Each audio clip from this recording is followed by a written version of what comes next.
Capítulo 131. Simulacro de combate conjunto. 17. Recostada contra la pared del corredor en el edificio Globe, la chica que yacía allí curvó sus labios en una leve sonrisa. El edificio del consejo estudiantil donde el entrenamiento de combate conjunto está en pleno apogeo. Sonidos de batalla resonaban aquí y allá. Mientras la atención de todos estaba absorbida por el combate, Edel se sentaba en silencio, reflexionando sobre su vida. Era una vida tan tumultuosa que nadie podía igualar sus altibajos. Constantemente luchando solo por sobrevivir, nunca tuvo tiempo para contemplar el significado de su existencia. Pero ahora, tras tanto correr a ciegas, no tenía nada que mostrar. Había luchado duro por sobrevivir, pero no había logrado atribuirle ningún significado a esa vida. Como ese hombre, Ed Taylor, había dicho. Si forcejear con indignación y rechinar los dientes en la desesperación era lo que significaba sobrevivir, entonces la vida por la que uno luchaba tan duramente debía tener un valor inherente. Sin embargo, si se le preguntaba qué valor tenía su propia vida, Edel se encontraba sin una historia que contar más allá del nudo en su garganta. Su vida había sido más sobre supervivencia que sobrevivir. Esa era su naturaleza. Ciertamente, hablaba como si fuera algo notable, pero para la mayoría de las personas la vida solía ser así. El mundo estaba lleno de seres humanos esforzándose desesperadamente por proteger su propia carne y sangre. Todos luchaban por sobrevivir por sus propias razones, incluido Talderak mientras se braceaba contra el golpe de Merilda. Era una hazaña increíble que un humano resistiera el golpe de un espíritu superior. Talderak bloqueó con éxito la garra frontal de Merilda con su lanza, luego, con una mano temblorosa, incluso logró una prueba de fuerza. Sin embargo, con un par de flechas mágicas clavadas en su hombro, el equilibrio de su fuerza se desmoronó y retrocedió. Levantándose rápidamente para preparar un contraataque, fue abruptamente atacado por Reisia la leona, que le mordió profundamente el hombro. Intentó recuperar su postura después de ser desgarrado, pero ahora ante él estaban tanto el espíritu de viento superior Merilda como el espíritu ígneo superior Tarkan, irradiando sus poderosas presencias. Lo mismo ocurre con Verdio, que intenta encontrar una salida incluso cuando se ve acorralado. En el momento en que cruzó miradas con Lucy, intentó agarrar a la santa sometida y huir en otra dirección, pero una bala mágica golpeó rápidamente su pie derecho, haciéndolo caer rodando. Cleris fue liberada de su agarre, y Lucy se puso de pie. Verdio intentó lanzar algunas artes sagradas elementales para protegerse, pero con un simple chasquido de sus dedos, Lucy destrozó su formación defensiva. Intentó levantarse rápidamente y escapar, pero volvió a caer, su espalda cortada por una magia de viento básica de cuchilla de viento. Sangrando, intentó empujarse una vez más, pero su fuerza falló y su cara se estrelló contra el suelo. Aún así, apretó los dientes e intentó levantarse. Con gran esfuerzo, levantó la cabeza solo para encontrar a Lucy mirándolo con indiferencia. Sin embargo, Verdio no abandonó la fuerza en su brazo. Luchó por sobrevivir. La vida del santo de la espada Taylor también fue una sucesión de pruebas. Soportando pruebas interminables, había dominado el estilo del santo de la espada y había estado trabajando incansablemente hasta el entrenamiento conjunto de combate de hoy. El edificio del consejo estudiantil se sentía ruidoso afuera, pero dentro de los terrenos de entrenamiento apartados, el alboroto apenas importaba. Su enfoque inmediato estaba en su retador actual. Entre los muchos retadores de primer año, nunca dejó que su espada flaqueara. Ni el mejor del departamento de combate, Wade, ni el mejor del departamento de magia, Joseph, pudieron derrotarlo. Incluso cuando Claude, el mejor del departamento de alquimia, utilizó todos los trucos sucios para superarlo, Taylor no se rindió. Incluso después de ver a Claude ingerir la poción prohibida, sangre del dios maligno, Taylor rehusó rehuir la batalla y lo enfrentó de frente. Janica Foilover no es una excepción, quien ahora está ciega. Más allá de su visión borrosa, solo puede distinguir la silueta de Ed, forcejeando con Talderak. No importa cuán hábilmente uno pudiera comandar espíritus superiores, no había garantía de derrotar a un apóstol de telas en un combate 1 a 1. Su cuerpo, llevado al límite, gritaba por alivio, pero al sentir a Ed Taylor emprendiendo una lucha mortal, apretó los dientes una vez más e invocó su magia. Finalmente, Janica extrajo hasta la última gota de poder de lo más profundo de su ser, convocando al espíritu ígneo superior Tarkan para una última resistencia. Un espíritu de rango supremo, un espíritu superior, 8 espíritus intermedios, 117 espíritus menores y 417 espíritus incorpóreos. Esto era lo que se conocía como un ejército de un solo hombre. Aunque había invocado poderes futuros y reducido su propia fuerza vital para manifestar tales fuerzas, su habilidad para resonar con los espíritus estaba más allá de la imaginación. Fuegos y vientos cortaban claros en áreas boscosas mientras se preparaba su daga y arco entre los dos espíritus superiores. El clamor de los dos hombres chocando en batalla llena los oídos de Janica. Incluso Cleris, la amiga cercana de Edel, no es diferente. Habiendo escapado del agarre de Verdio, Cleris se levanta nuevamente, ya cubierta de cicatrices y ahora soportando el impacto del ataque de Verdio, cojea hacia la catedral. Allí, alguien con el poder para poner fin a toda esta situación, el santo Papa Eldain. En este punto, incluso él, conocido solo por su piedad, no podía permanecer inactivo. Al llegar a las puertas de la catedral, se abrieron solas antes de que Cleris pudiera siquiera intentar abrirlas. El santo Papa Eldain y su séquito emergen. A pesar de algunos daños por la emboscada de Verdio, no hubo heridas fatales. Los caballeros de la catedral saludaron respetuosamente a la santa al pasar a su lado y se dirigieron hacia Verdio. Entre ellos, el santo Papa Eldain salió, se inclinó cortésmente ante la santa. Era considerado el poder más sagrado bajo telas en la tierra. Aún así, se inclina respetuosamente ante Cleris y luego pasa junto a ella hacia Verdio. Caballeros de la catedral rodearon a Verdio caído, y Eldain lo miró desde las brechas. Verdio, apretando los dientes, intentó manifestar una técnica divina, pero antes de que los caballeros pudieran reaccionar, Lucy aplastó su brazo bajo su pie. Gritó de dolor y agarró el pie de Lucy, pero ninguna influencia podía afectar su cuerpo grabado con hechizos protectores. El rostro de Lucy permaneció completamente inexpresivo mientras observaba la lucha de Verdio. Sobre todo, Ed Rottweiler debió haber vivido con más ferocidad.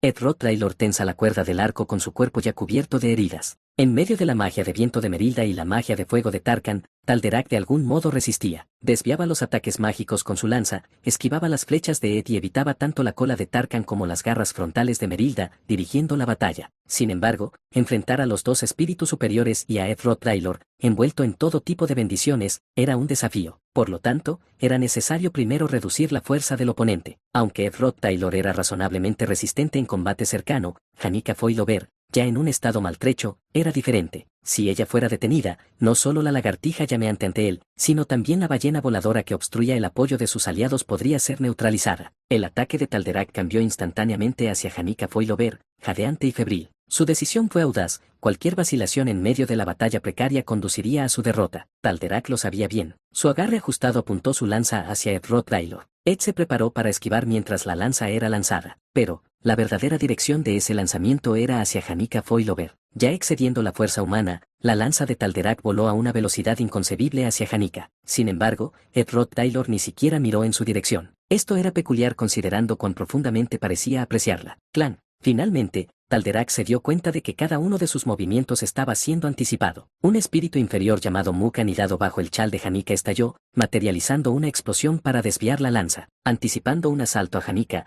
había movido a Muk, una de sus fuerzas centrales, a su lado. Si uno ataca, surgen vulnerabilidades. Con su centro de gravedad inclinado hacia adelante y sin su lanza, Talderak quedó expuesto. La cola de Tarkan se lanzó, Talderak levantó una guardia y tensó su abdomen para soportar el golpe. Sus piernas se hundieron en la tierra mientras era empujado hacia atrás. Aunque sus huesos permanecieron intactos, esto creó una abertura inevitable. Los dientes de Merilda parecían arrebatarlo. Talderak desplazó su peso en respuesta, pero dos flechas mágicas más perforaron su hombro. Un gemido escapó involuntariamente de sus labios mientras los enormes dientes de Merilda perforaban su brazo derecho. La sangre salpicó, su tez palideció, pero Ed no se relajó. Hurgando en su capa, clavó una daga profundamente. Siguió una explosión de una fórmula espiritual, explosión, y Talderak fue arrojado lejos. Así, Talderak, portador del tercer puesto de la velocidad, perdió el conocimiento. Un Ed completamente exhausto colapsó sobre el suelo de tierra. La forma masiva de Tarkan y la presencia mágicamente agotadora de Merilda se disiparon mientras ella recuperaba su forma de chica y aterrizaba en el suelo. Ondeando su vestido blanco, Merilda corrió hacia Ed y lo ayudó a levantarse. Merilda conocía sus metas. Rápidamente atrapó el collar con el colmillo de Welbrak cuando se le escapó de las manos. Continuó apoyando a Ed mientras caminaban más adentro del bosque. La zona boscosa se extendía inexplicablemente vasta. Llegar al final del bosque nunca fue el objetivo. Apoyado por Merilda, Ed persistió, aferrándose al collar del colmillo de Welbrak. Lentamente se dio cuenta, la magia que fluía en su superficie disminuyó gradualmente hasta desaparecer por completo. Con gran esfuerzo, Ed levantó la cabeza para mirar. Ante él se extendía un vasto lago, el corazón de esta zona boscosa. Tan impresionante era la vista que involuntariamente suspiró. Mirando hacia arriba, vio el cielo dar la ilusión de una colosal cabeza de dragón. ¿Cuántas muertes había enfrentado para llegar a este punto? Aún así, estaba claro, cada muerte dolorosa no había sido en vano. No fue en vano. Solo ese pensamiento se sintió como salvación, haciendo que el cielo abierto pareciera aún más inmenso. Ed recibió el colmillo de Welbrak de Merilda. La débil magia que una vez tuvo también había desaparecido. Respirando profundamente, arrojó el colmillo al lago. El colmillo de Welbrak flotó en el aire antes de hundirse finalmente en el fondo del lago. Edel abrió los ojos. Se levantó lentamente, apoyándose contra la pared, mientras la sangre goteaba, manchando el suelo. Ed Rottweiler, usando árboles como apoyo, avanzó. Su cuerpo completamente exhausto, apenas logró regresar al lugar donde Janica estaba sentada. En el proceso,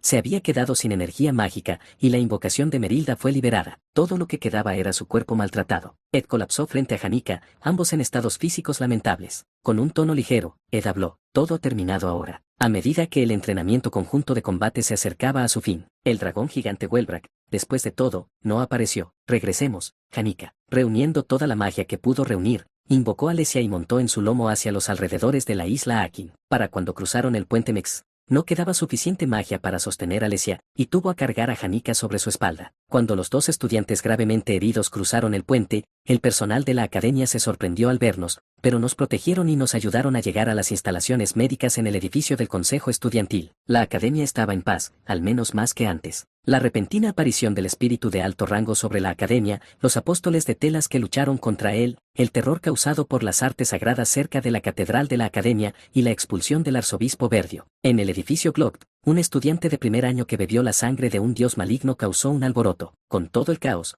no pudieron destinar a mucha gente para ayudarnos. No es que estuviéramos fatalmente heridos, solo agotados, así que no importaba demasiado. Sin embargo, debido a que Janica necesitaba descanso lo antes posible, pedí al personal de la academia que nos ayudara a llegar rápidamente al consejo estudiantil. Mientras avanzábamos, un gran carruaje se detuvo ante nosotros. Parecía dirigirse hacia el puente Mex, pero se detuvo abruptamente al vernos. El carruaje era ya demasiado familiar. La puerta del carruaje se abrió, y un caballero escolta emergió primero. Lentamente preparó escoltar al dueño del carruaje, pero ella irrumpió impacientemente y se lanzó a mis brazos. Superiore, la Santa Cleris de la Orden de Telas, tan noble como Fenia, la tercera princesa, hizo caso omiso de los espectadores y el decoro, sumiéndose en mi abrazo. Todo ha terminado, todo ha terminado. Sí, de verdad, de verdad.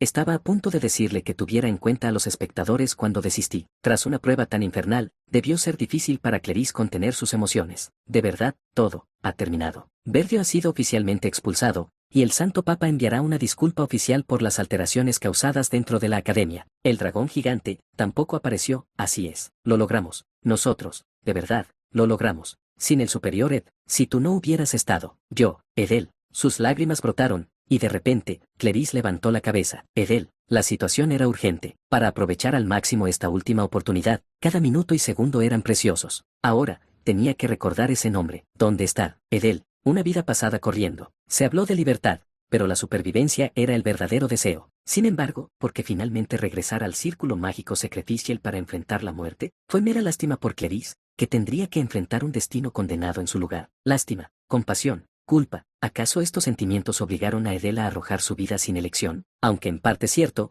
no sería la respuesta completa. Pasando por la ciudad comercial de Oldec hasta la ciudad Santa Carpea, vagando como trovadora por el mundo, hasta finalmente llegar a la Academia Silvanie. Al final de su vida, lo que siempre permaneció en el corazón de Edel fue el recuerdo de tocar el laúd en la ventana del castillo de la ciudad santa. Una vida sin propósito, al menos hasta que dejó la ciudad santa. La decisión de ver varios paisajes mientras vagaba por el mundo fue porque no quería que la canción que cantó para Cleris siguiera siendo una mentira. Cleris siempre iluminó sus ojos brillantemente, escuchando el laúd de Edel en la ventana, motivando a la chica a convertirse en trovadora. Quería convertirse en una trovadora real para encarnar plenamente el significado detrás de las palabras que le había dicho. Así, Cleris fue el significado de la vida de Edel. Ella fue quien dio valor a una existencia de otro modo sin sentido. Una vida sin familia ni camaradas a menudo conduce a un final triste. Algunos arrojaron sus vidas mientras otros encontraron propósito en la vida tomando las vidas de otros. Edel solo pudo sonreír suavemente al final. Al final, Edel solo tenía una cosa que dejar para Cleris y Ed. No era una larga historia. Van.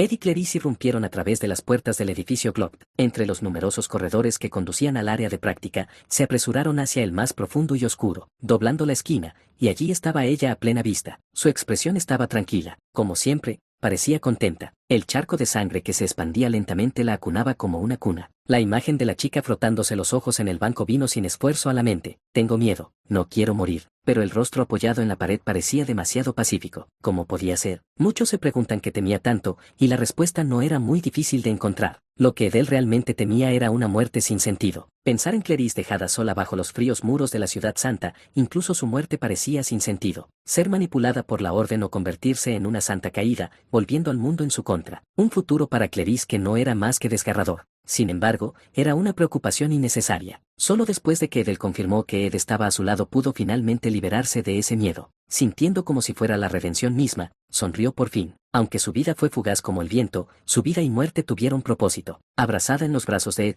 Clarice lloró en voz alta durante bastante tiempo. Afortunadamente, Ed estaba allí para sostenerla. La abrazó durante mucho tiempo, dándole a alguien en quien apoyarse emocionalmente después de perder a una amiga querida. Así que, hazte fuerte. A ti, que te convertiste en el punto final de mi vida, se dedica la última frase de este libro. Lucy, la chica en la ESATI del edificio Glock cerró el libro con un chasquido. Este edificio también fue construido gracias al patrocinio de su abuelo. La última obra publicada oficialmente de Glock, Viajes del Sur. Mientras el original se vendía a un alto precio a una familia mágica noble, el verdadero original estaba en manos de Lucy. El libro vendido era solo una copia de alta calidad, pero nadie lo sabía ahora. A Lucy no le importaba demasiado. Si todos creen que es el original, entonces lo es. La última frase de este libro tuvo una resonancia particular para Lucy. Incluso hasta su muerte, el archimago Glock luchó por encontrar significado en su vida. ¿Acaso la vida, después de todo, era un viaje en busca de esa razón? Lucy era demasiado joven para ver el gran esquema de tal odisea, pero sintió una inexplicable sensación de vacío. El tedioso entrenamiento conjunto de combate también llegó a su fin. Un alquimista de primer año causó un alboroto, pero el santo de la espada Taylor lo reprimió rápidamente, evitando daños mayores. La perturbación de las artes sagradas en la catedral sería discutida apropiadamente por la Academia y la Ciudad Santa. El caso de Edel probablemente será cargado a Verdio, ya que la Santa conoce todas las verdades. La repentina aparición del espíritu de alto rango causó sorpresa, pero sin víctimas humanas o daños materiales, terminaría como un incidente menor, aunque alguien podría recibir una reprimenda. Quiero un poco de carne seca. Mirando al cielo, el sol se estaba poniendo. Lucy cerró los ojos, entregándose al calor de la brisa de finales de primavera. Recuerdos del pasado infunden calor a sus oídos, pero deja escapar un suspiro, descartando la peculiar vergüenza. El verano pronto llegará. Con el comienzo de las vacaciones, el trabajo en el campamento volverá a ocuparse. Luego llegará el otoño y seguirá el invierno. El tiempo continuará pasando, como siempre lo ha hecho.